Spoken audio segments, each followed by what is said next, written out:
और आज देश अपना 80वां स्वतंत्रता दिवस मना रहा है। लाल किले से लेकर देश के कोने कोने में तिरंगा शान से लहरा रहा है।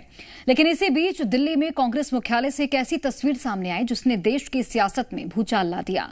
कांग्रेस दफ्तर में ध्वजारोहण के बाद राष्ट्रगीत वंदे मातरम गाया जा रहा था, लेकिन शुरुआती हिस्से के पहले 2 अंतरों के बाद सोनिया ने इसे रोकने का इशारा करके एक नए विवाद को जन्म दे दिया। बीजेपी इसे राष्ट्रगीत का अपमान बता रही है तो कांग्रेस इसे परंपरा और नए प्रोटोकॉल का भ्रम बता रही है।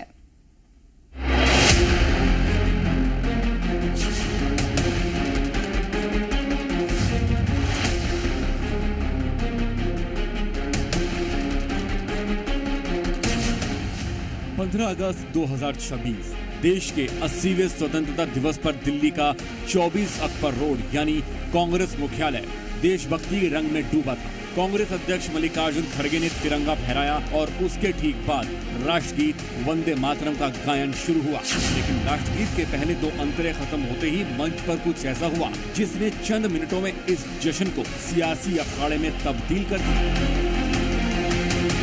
अब विवाद की इस पूरी टाइमलाइन को समझिए। वंदे मातरम शुरू होने के 1 मिनट बाद सोनिया गांधी ने सावधान मुद्रा छोड़ी। उन्होंने खड़गे की तरफ देखा, जिसके बाद खड़गे ने भी सावधान मुद्रा छोड़ी।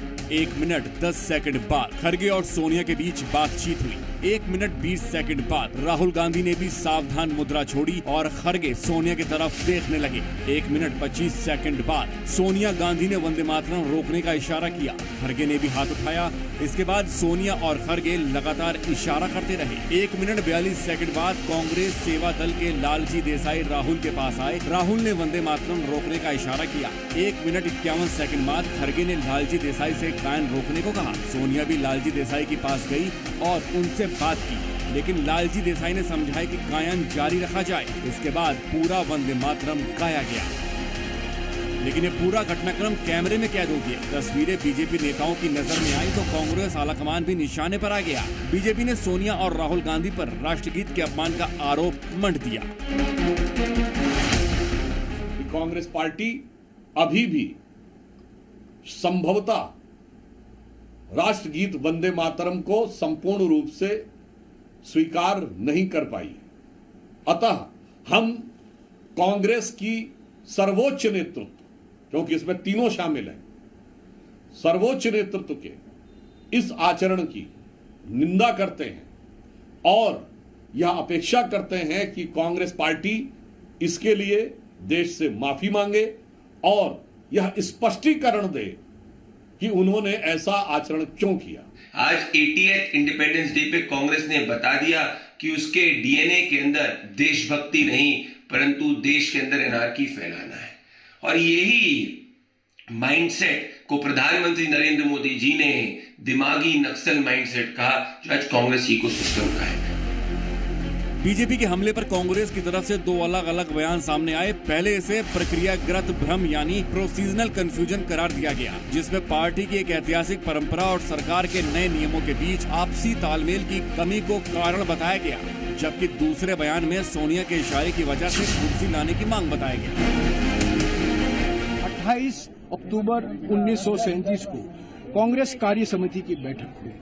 गांधी जी मौजूद थे, नेताजी सुभाष चंद्र बोस थे, सरदार पटेल थे, मौलाना अब्दुल कलाम थे, आजाद थे, जवाहरलाल नेहरू थे, गोविंद वल्लभ पंत जी थे, राजगोपालाचारी जी थे। और उन्होंने निर्णय किया कि गुरुदेव रविंद्रनाथ टैगोर के सलाह पर वंदे मातरम कांग्रेस अधिवेशनों में गाया जाएगा। पहले कुछ पंक्तियां ली जाएंगी और वही गाना गाया जाएगा और तब से हर एक कांग्रेस अधिवेशन में वही पंक्तियां लोग गा रहे हैं। हमारा सेवा दल गाता है, हमारे कार्यकर्ताएं गाते हैं। इसमें कोई वाद विवाद आज कांग्रेस अधिवेशन आज यहाँ इंदिरा भवन में पूरा वंदे मातरम गाया गया। इसमें कोई वाद विवाद का सवाल नहीं। कोई रोकने का कोई प्रयास नहीं था, कोई रोकने का प्रयास नहीं था, क्योंकि लंबे समय से कांग्रेस अध्यक्ष खड़े हुए थे। सोनिया जी कह रही थी उनके लिए कुर्सी लाके रख। अब कांग्रेस भले ही बदले हुए नियमों और परंपरा की वजह से उपजे भ्रम का हवाला दे रही हो, लेकिन सोशल मीडिया के इस दौर में वायरल हो चुकी तस्वीरों का डैमेज कंट्रोल करना पार्टी के लिए एक बड़ी चुनौती बन सकता है, क्योंकि देश में राष्ट्रवाद के इस मुद्दे ने बीजेपी को बैठे बिठाए कांग्रेस पर हमला करने का एक बड़ा हथियार दे दिया है। ऐसे में देखना होगा कि परंपरा की आड़ में उपजा ये विवाद कांग्रेस को सियासी तौर पर कितना भारी पड़ता है। ब्यूरो रिपोर्ट, जी मीडिया।